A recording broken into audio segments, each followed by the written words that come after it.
માંગરોળના લોયેજ ગામે એસડીબી હાઈસ્કૂલમાં આયુર્વેદિક ઉકાળાનું વિતરણ કરાયું હતું। જૂનાગઢ જિલ્લા આયુર્વેદ અધિકારીની કચેરી અંતર્ગત સરકારી આયુર્વેદિક દવાખાના દ્વારા ડોક્ટર અગ્રાવત સાહેબના માર્ગદર્શન નીચે પ્રાથમિક શાળા લોયેજના તેમજ એસડીબી હાઈસ્કૂલના વિદ્યાર્થીઓ મળી કુલ 700 જેટલા બાળકોને અમૃતપેય ઉકાળો પીવડાવવામાં આવ્યો હતો।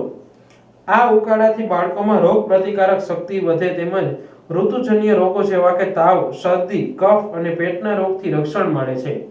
આ ઉકાળો પીવડાવી માનવ સેવાનું ઉત્તમ ઉદાહરણ પૂરું પાડ્યું છે।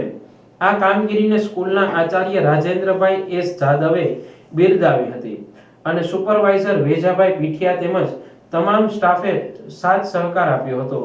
આયુર્વેદ અધિકારીની કચેરી જૂનાગઢ દ્વારા આજ રોજ સરકારી આયુર્વેદ દવાખાનું લોયેજ દ્વારા એસડીબી હાઈસ્કૂલ લોયેજ ખાતે આપણે અમૃતપેય ઉકાળાનું વિતરણ કરવામાં આવેલું છે।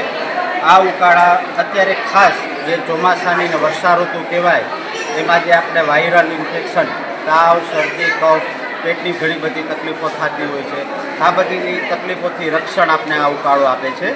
આ ઉકાળામાં ગળુચિયાદિક વાત, દસમૂળક વાત, પથ્યાદિક વાત, ત્રિકટુ ચૂર્ણો આ બધાનું મિશ્રણ હોય છે અને આ સિઝનમાં આ ઉકાળો આપણે નિયમિત રૂપે પીએ તો આપણી જે સિઝનલ જે રોગો છે જે કે અત્યારે તાવ, શરદી, કફ, ઉધરસ, પેટની તકલીફ એમાંથી આપણને રક્ષણ મળે છે અને સાથે સાથે આપણી ઇમ્યુનિટી પણ વધે છે અને ઇમ્યુનિટી વધવાથી આપણને રોગ સામે રક્ષણ મળે છે।